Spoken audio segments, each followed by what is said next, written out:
Yaani kazi gani huyu msali fanya? Kumbe kitu kufanya kazi kuwa mbali ndio tatizo hili.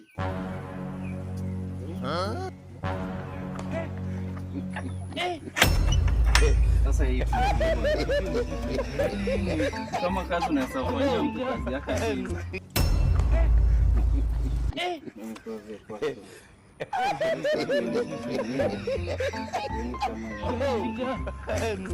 Huwezi kujengea mtu kitu kama hii, unasema umejengea mtu tu. Nikuja nijengea hadi na baada ananidai pesa zake.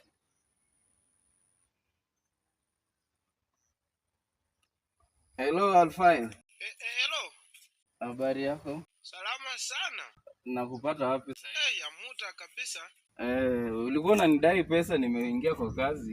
Ushaguli? Sijafurahia na hii kazi umenifanyia. Na mbona ulifika kwa kazi na hujaniambia?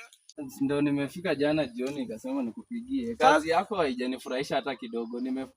Yaani kazi yako ni mbaya, mbovu kabisa. Sasa ndimusesera kanichi.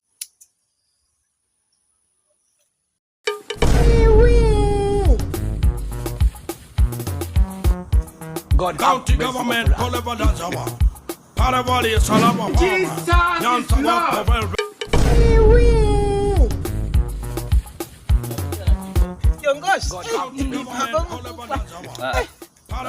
Kazi umefanya si ya kunisaidia. Umefika? Kazi umefanya, sijafurahia na hii kazi umefanya. Hii kazi, by the way bro, umesema hata kwanza mimi imenistua site ya tumefika. Maana hapo na mwana, muende lokola na hambo lilita.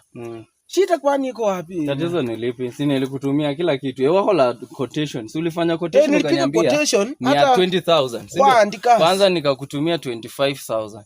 Kwa hiyo 25,000. Hii ndo kazi umenifanyia ndugu yangu. Hiyo nyingine nilipa. Alfayo, kazi yenye umenifanyia. Hii choo iko tu. Sasa nikuulize, kama nataka kuingia kwa choo sasa ndo nimefika. Nitaingia aje kwa choo? Venye hii mlango iko. Nitaingia aje kwa choo? Afana bana baba kumpira mara kwa pecho ine yake. Sikile kwa sababu hata nkumbuka.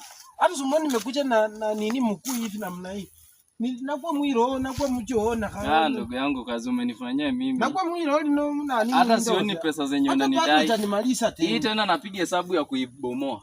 Sasa utabomoa mlakani mara zwandi hivi resini. Sasa nikitaka kuingia kwa hicho unaingia aje ndugu yangu? Wewe sasa uko na haja unataka kutumia hicho. Tumia saa hizi. Sasa wacha niambie ukweli.